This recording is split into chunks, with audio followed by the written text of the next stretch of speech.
Good morning, good afternoon. Thank you for joining the third session of Sustainability Insight.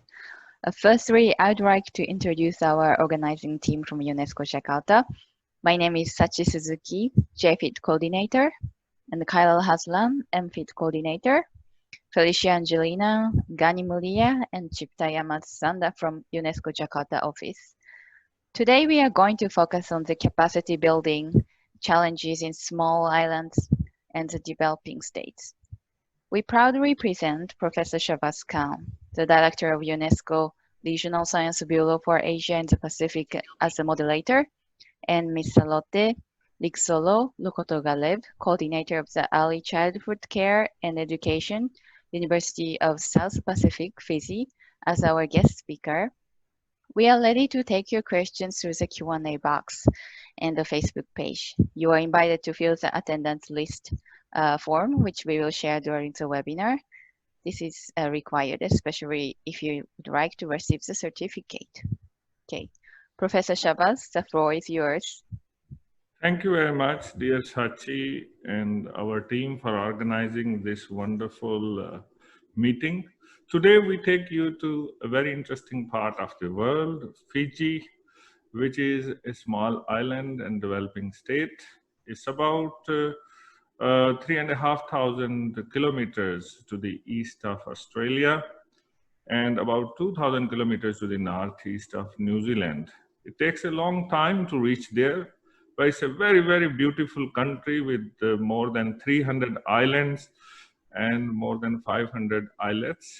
But very importantly, it has many, many capable people who come from many parts of the world to make what Fiji is today.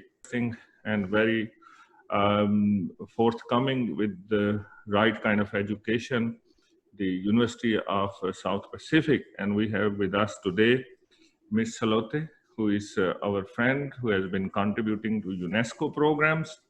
Since 2017, she has visited some of our meetings under Malaysia UNESCO Cooperation Program in Langkawi, and she has impressed us with her dedication, with her insight into many areas of education. University of South Pacific is contributing to 12 nations. We will hear more about that. But today we are going to talk about a very special topic of sustainability, which is about early child care and education. And Fiji is a special nation also because of so many interesting cultures. It has many languages as well. And we need to teach in the right way, in the right cultural context, and making sure the whole nation continues to dwell further. As Ms. Salote tells me, that it takes a village to raise a child. And that's what Nelson Mandela said. So maybe it takes a whole island to also, or a whole nation to raise a child. So dear Ms. Salote, tell us first of all about the significance of early child care and education, ECCE. What do we mean by this? Why it's so important, and what is the context for Fiji before we learn how UNESCO can contribute to it? So most welcome, Salote, for you to give us an idea about ECCE.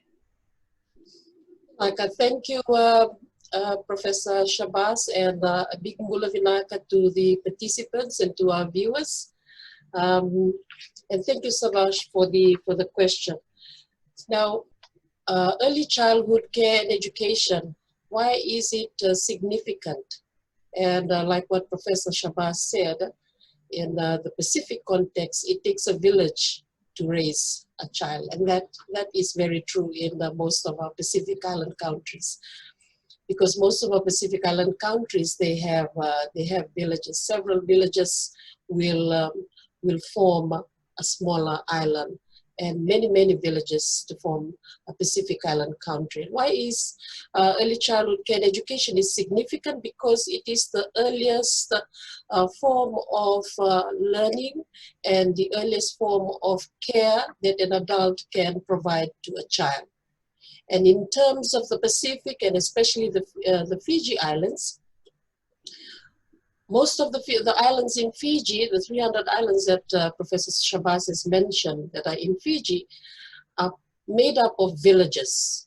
And these villages are tribally owned by different tribes and different clans that still exist today. And the villages, the structure of the village is, what can we say, like it promotes communal living. So when a child is born in a family within a village, the whole village is responsible for raising that child. So how are they responsible? They have to constantly remind the parents of the child to make sure that the child receives the right cultural practices that is practiced in our cultures during that stage. For example, naming the child, cutting the child's hair for the first time, and breastfeeding, and all those other things that associate with childbirth. And then the villagers need to remind the parents also when is it the right time for the child to receive their religious practices. For example, if a child is a Catholic, the child needs to be baptized in the Catholic Church. And the reminder constantly continues until the child reaches kindergarten. So when the villagers see that the child is hanging around the village, not being sent to kindergarten or to preschool or to childcare, the community or the villagers, they have a responsibility of reminding the parents. So it is like a particular child is raised by the whole village. And when the child comes out of the village, the child has this special attachment towards his or her own village, where he comes from, and where his earliest education and care was provided to him from the initial stage. And that is the significance of early childhood care and education. And with us as early childhood professionals, we advocate on the importance of the first 1,000 days of the child. And when we refer to the first 1,000 days, here we are referring to the child's first 3 years, when the child is from childbirth right up to 3 years of age. This is when education and care is provided at home. So what type of home environment do we have? If we have a home environment that is deeply rooted culturally, traditionally in their faith, whether it is Christianity or Hinduism or Islamic or the Chinese faith or other religious faith that we have here in Fiji, because Fiji is a multiracial country, we see that the child will grow up to treasure and to nurture all these things that were provided for him or her from home. And that is how I believe the significance of early childhood. So it's really good to learn from you that we have to bring culture, tradition, religion in the first 1,000 days. And as Salote, you mentioned, many of these islands are so far away, even within Fiji itself. And as I remember, for you to come to Malaysia, you needed to take maybe almost a day or more of journey to come to Langkawi. So how do we actually make sure the standard of education is maintained at a level which is the state of the art in the world? What is being taught in Europe, in advancing and developing countries, as well as most developed countries and these islands? How do we make sure that the standard is at the right level, but at the same time, we must take local context? So that's where this idea of competencies framework, which has been part of MUCP. Can you please describe us, dear Salote, how such a framework has been useful and how you get the benefit from all the other nations, but at the same time, you provide your context to them, so enriching two ways. So how does this work, the competencies framework for ECCE education? Thank you, Professor. As I've mentioned earlier, that most of the islands in Fiji and the Pacific are made up of several or even one or two villages. And in the earlier days, education was given to children through their grandparents and through the adults that are part of the child's daily life and daily living. And then during during colonization time period, when Fiji was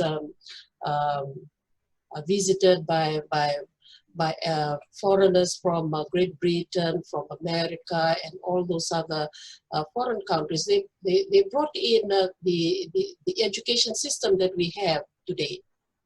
And that there were two things that they brought in: the education system and the religious system, the faith that most of us are practicing Christians. Most of us are Methodists, and most of us are Catholics and Seventh-day Adventists.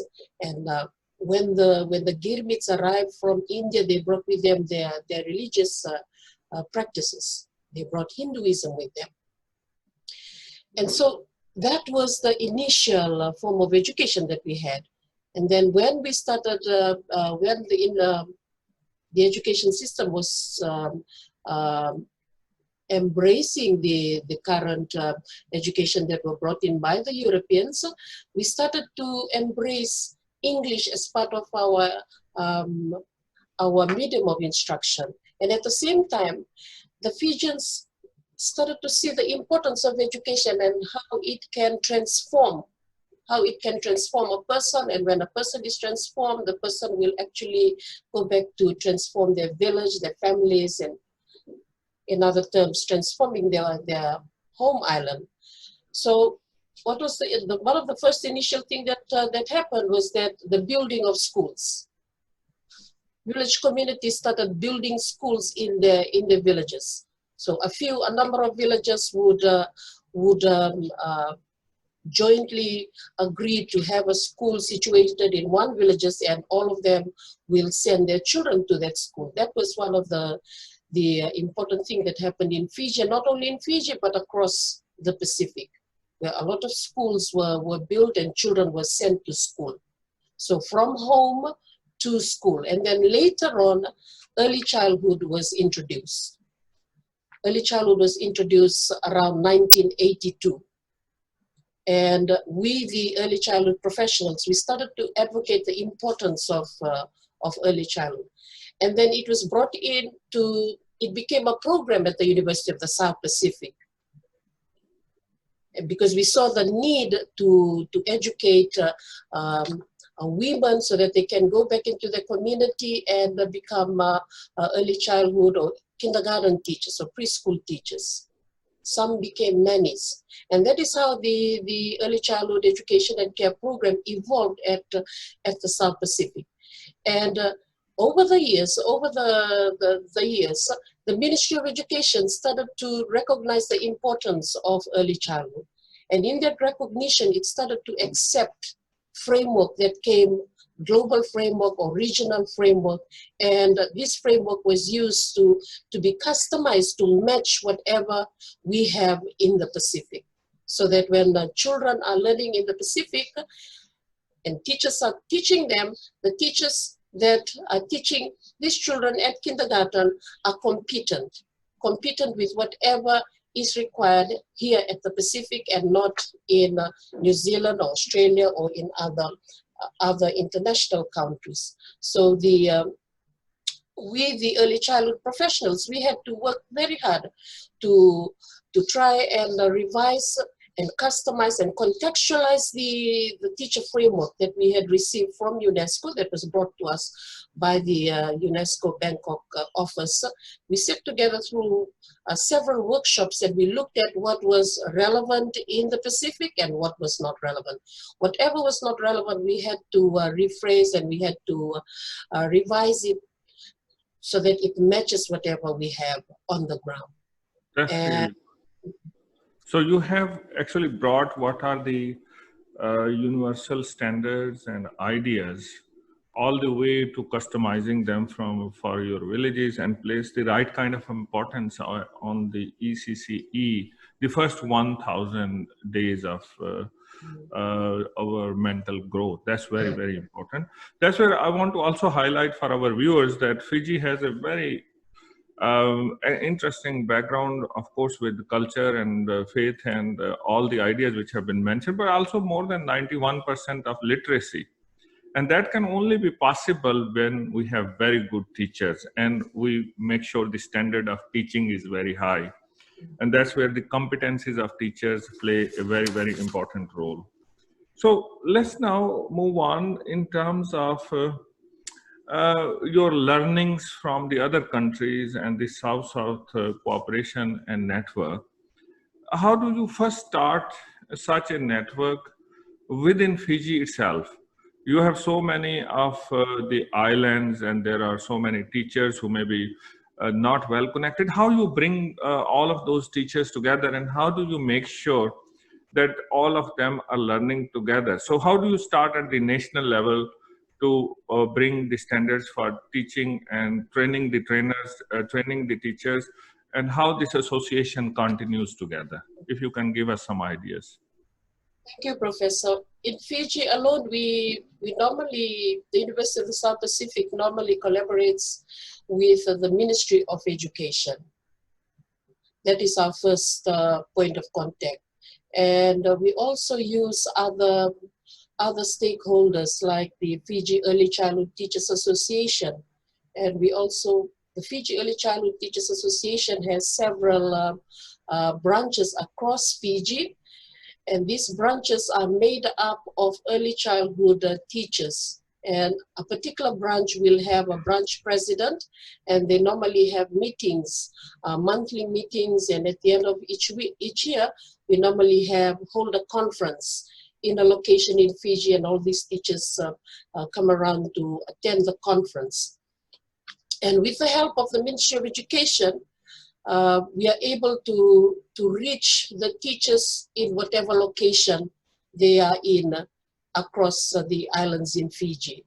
For example, right now we are working with Ministry of Education in providing learning to 27 in-service teachers at a separate island away from the main island. And these teachers, they are not located on only one island, but in separate smaller islands that surround one of the islands that is the main center.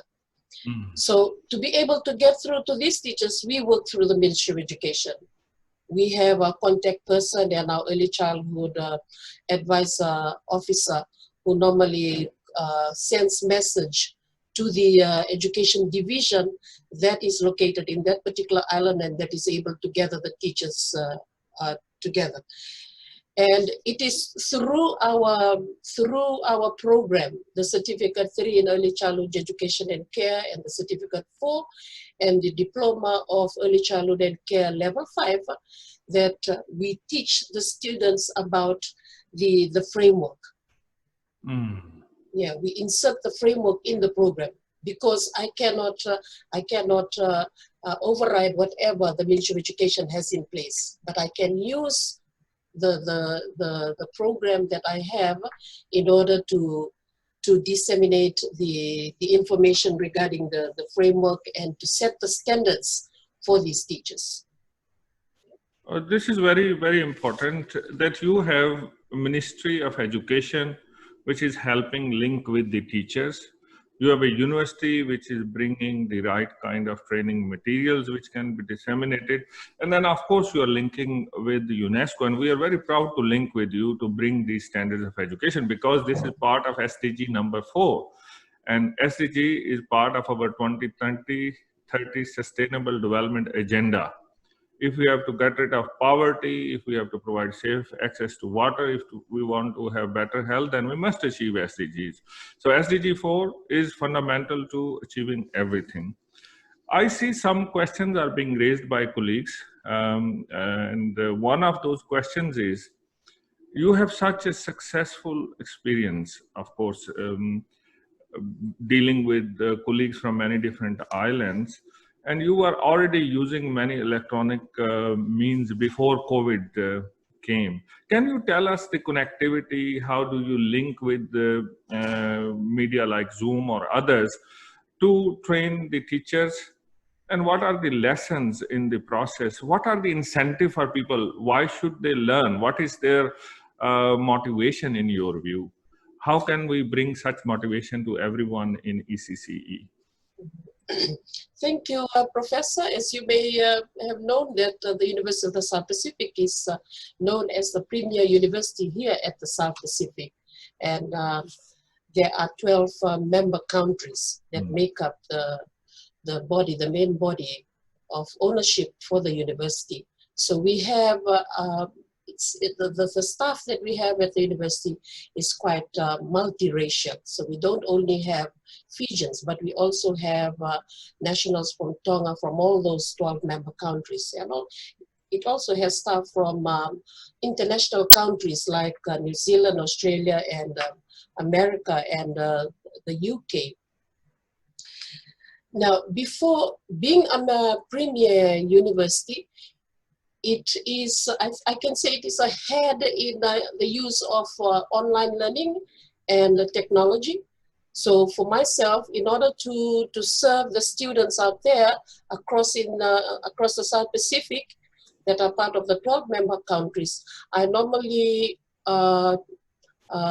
provide satellite lectures.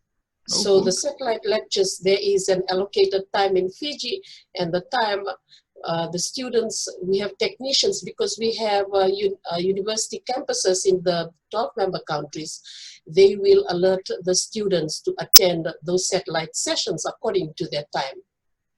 And we also have all our online materials, the soft copy of our online learning materials. We need to provide this through our Moodle, the Moodle shells. Wow, very good. So each semester we have to create Moodle shells for each of the courses within the 3 programs.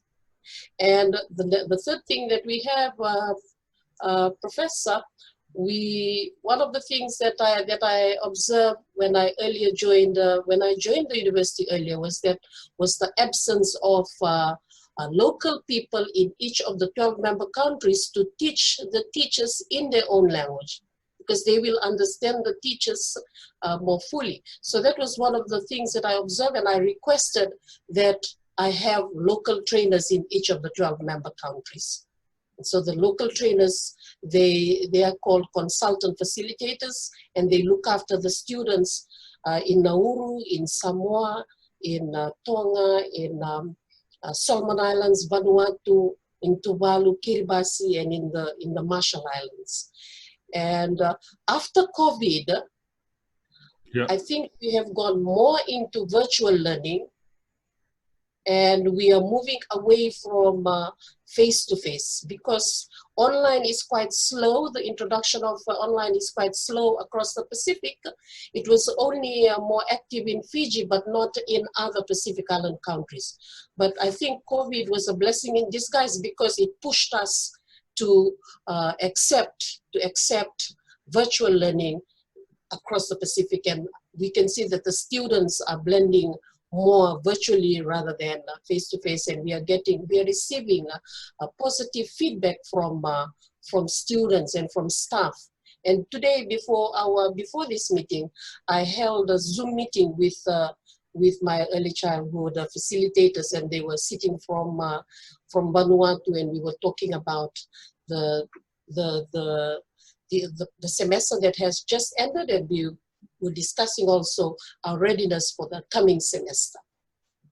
That's wonderful. So, of course, e-learning you are doing already, flexible learning systems you have been bringing together. And there is something in it for everyone. They are bringing their standards to the next level. There is professional satisfaction, but very importantly, it is contributing to the nation building through child development and learning. And there are proper kind of observation, monitoring how the children are developing. Do we have the safe nurturing, inclusive, and the safe environment for them? So this is a very, very commendable job what you have been doing. And with the University of South Pacific, we also run another program which was about climate change education. For that, we will have another time for that. Now let's go a step further. Dear Salote, there is a very beautiful culture of your islands, and I wonder, can you give us some idea? Like you are having a very nice flower on your head. We are always impressed with your flowers.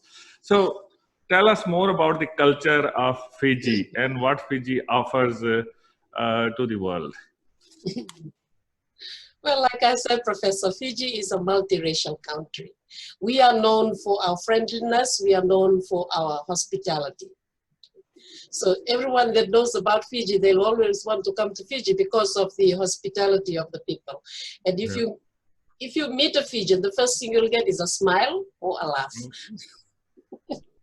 That's really wonderful. We are impressed with your smile, with your flower, and with your knowledge. You have been doing a wonderful job for not only Fiji, but for the 12 countries together.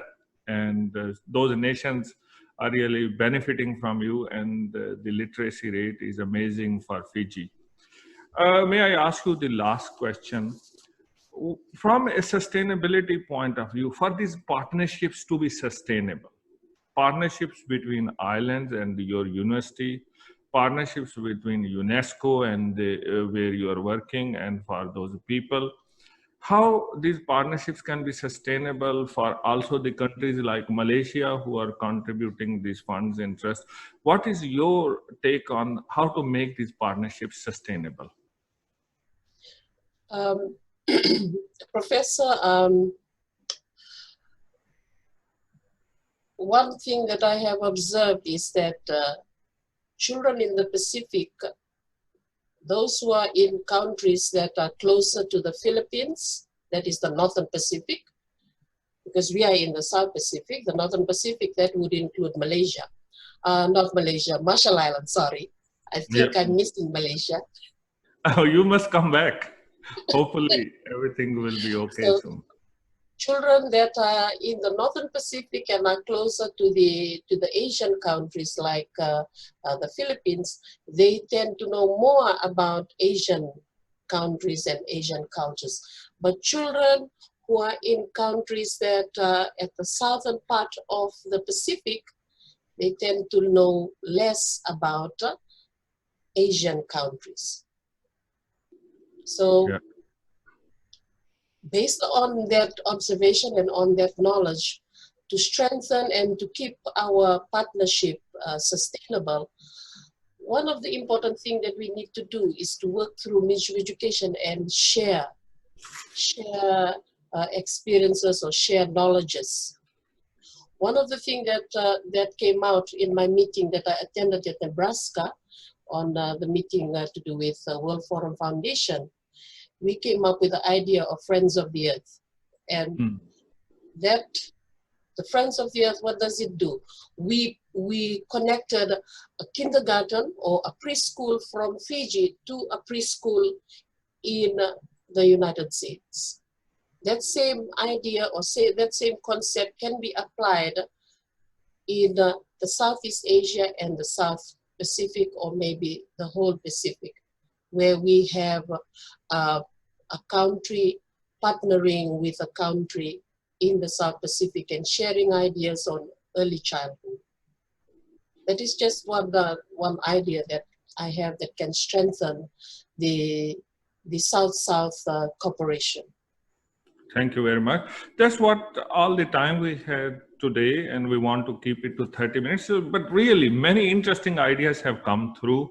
And I see in the question board, there are questions which have been asked by Grace, by Samina, by Aptu and other colleagues.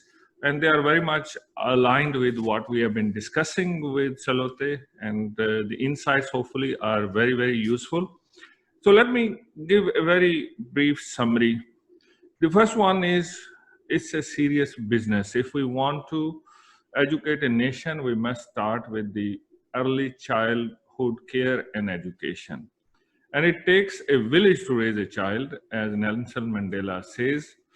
And also Salote has given us a very clear example that this concept is very important for those islands where Salote has been working. But also very importantly, there is a need for partnership.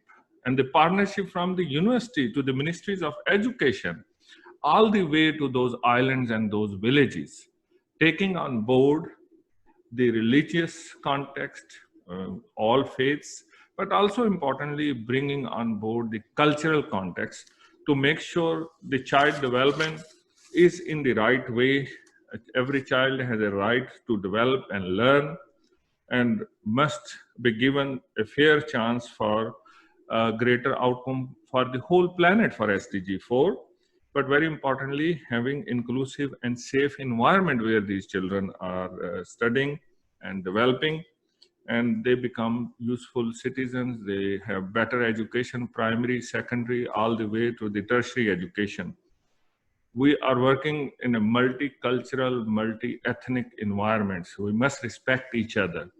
And to respect each other is to give proper context in the education. And the partnerships which are delivering useful outcomes and driven by a purpose, only those partnerships can be successful.